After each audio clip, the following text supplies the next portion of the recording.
पुकार तलगंग के नाजरीन के लिए आज हम लाए हैं बहुत अहम मालूमात जिससे मुतल्लिक बाज़ औक़ात हम ना वाकिफ़ होते हैं। आज हम आपको बताएंगे हमारे इलाके में पाई जाने वाली आम जड़ी बूटी के हवाले से।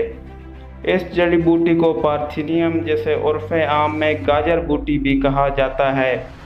ये जड़ी बूटी खामोश दुश्मन भी कहलाती है।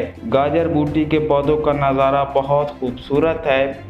इसके ऊपर सफ़ेद रंग के 5 कोनों वाले फूल होते हैं। हकीकत में ये जहरीला पौधा है जो 1 महीने में बड़ा होकर अपने फूल ज़मीन पर गिराने लगता है।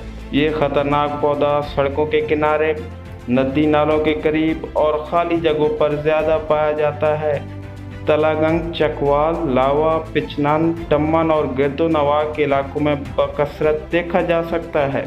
इसके ख़तरनाक असरात हवा में फैलकर दमा का बायस बनते हैं, जबकि आँखों में जाने से आँखें लाल हो जाती हैं और मुंह में चला जाए तो गला ख़राब और खांसी होने लगती है। इस जड़ी बूटी की वजह से हाथों और पाँव की उंगलियों में चंबल बनने लगते हैं। गाजर बूटी बरसात में ज़्यादा उगती है और इसकी बढ़ोतरी बहुत तेज़ है। 2 हफ्तों के अंदर 1.5 मीटर तक कद कर जाती है। ये ऐसी जड़ी बूटी है जिसे बतौर चारा भी इस्तेमाल नहीं किया जा सकता।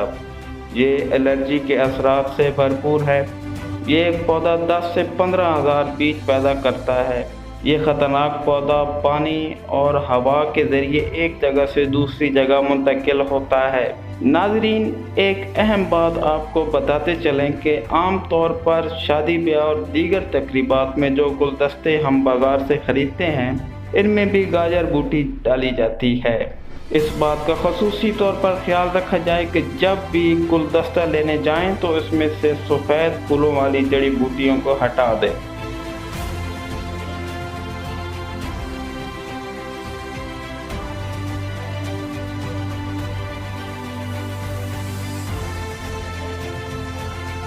गाजर बूटी इलाकाई पौधों को भी उगने नहीं देती। इसे जड़ से उखाड़ देना चाहिए ताकि ये मुकम्मल तौर पर ख़त्म हो जाए।